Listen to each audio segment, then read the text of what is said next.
ceux qui viennent au plateau se rendent compte que la nuit, il n'y a pas de vie. Mais dans le passé, il y a eu de la vie. Mais de plus en plus, ceux qui sont au plateau viennent pour travailler la nuit, ils s'en vont. Comment faire pour les ramener? Donc on va faire ce qu'on appelle la mixité d'usage pour créer des pôles d'activité, c'est-à-dire le stade, le grand stade qui est là, au lieu d'en faire un stade de football, c'est d'en faire un centre d'activité. On peut faire des spectacles, on peut faire des grands événements athlétiques, et puis il y aura des hôtels, il y aura des équipements. Donc c'est un peu ce travail qu'on est en train de faire. Et aussi des activités de jour et de nuit, c'est-à-dire d'amener plus de restaurants, plus de spectacles, ainsi de suite. Et puis surtout, de redévelopper des résidentiels de standing. Le problème, c'est que, il n'y a plus de résidentiels de standing parce qu'il y a plein de bureaux. Là, il faut développer des résidentiels qui permettent de retenir les populations afin de faire en sorte que la ville reprenne la nuit au plateau pour ne pas que quand vous arrivez au plateau, que ce soit mort. On ne veut pas faire comme aux alentours des Champs-Élysées là. Bon, c'est vrai qu'il y a des boîtes de nuit, mais en dehors de ça, il y a plein de boutiques qui sont fermées, des bureaux, ainsi de suite, mais il faut absolument organiser. Donc on a fait des actions qu'on a proposées au gouvernement, des actions à court terme. On a fait la présentation de ce que je viens de faire. Hein.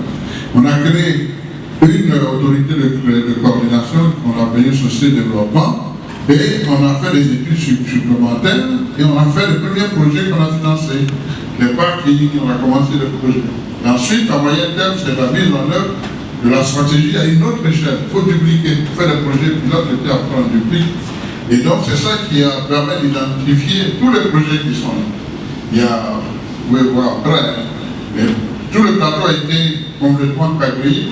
Donc il y a les hôtels, il y a des parkings, on a tout positionné. Ici au Maroc depuis 12 ans, je vais bien souvent à Abidjan. J'étais à Abidjan, ça fait juste 3 mois. Mais tenez-vous bien, quand je suis arrivé au plateau, je n'ai pas reconnu le plateau, j'étais perdu. J'étais dépaysé dans mon propre pays. J'étais allé en renonçation cette année. Je suis allé en renonçation cette année. Et puis tout est propre. Dis qu'aujourd'hui, c'est le premier responsable de cette commune qui est assis devant moi. Je suis extrêmement triste. Je suis fier d'être effrayé. Quand je venais, si vous le permettez, en 2005 au Maroc, je n'avais pas envie de retourner pour nombre de raisons. Ça, je n'ai pas envie d'éviter ça. Mais aujourd'hui, quand je vais à Abidjan, je suis resté dans la vie.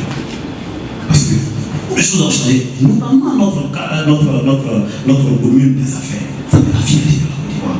Monsieur le maire, je veux vous le dire, félicitations. Que Dieu vous donne davantage de force pour continuer ce chantier. Je suis rentré au Maroc il y a 8 ans. Et j'ai eu le plaisir aussi d'avoir visité la Côte d'Ivoire en 2010. Et quand je vois l'exposé que vous avez fait, monsieur le maire, c'est fascinant parce qu'il y a un grand changement qui s'exerce justement dans la ville. Nous venons de finir la rencontre avec les chefs d'entreprise, avec les associations qui vivent au Maroc, avant la cérémonie officielle de remise des trophées qui va avoir lieu ce soir. J'ai été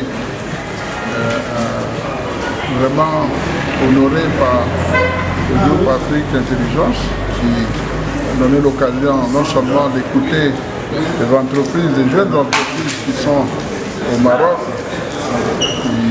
parmi lesquelles il y a des entrepreneurs ivoiriens. Donc non seulement j'ai appris beaucoup d'eux, mais je leur ai donné l'occasion, si ils veulent, de venir en Côte d'Ivoire, voir de quelle façon on peut les aider à développer leurs affaires. Nous sommes primés meilleure commune de l'Afrique de l'Ouest et aujourd'hui nous sommes en compétition pour le niveau africain. Cet après-midi nous allons avoir les résultats. J'espère tout simplement que la commune du Plateau va monter le plus haut possible pour être la meilleure commune. En tout cas, nous voulons tout simplement profiter de l'occasion pour dire que les communes africaines doivent continuer à travailler de façon à mettre en place des outils qui leur permettent de se lever au niveau des communes les plus non seulement propres, mais aussi surtout les pays où des opportunités de vie et des opportunités d'affaires se présentent à tous ceux qui seront de passage.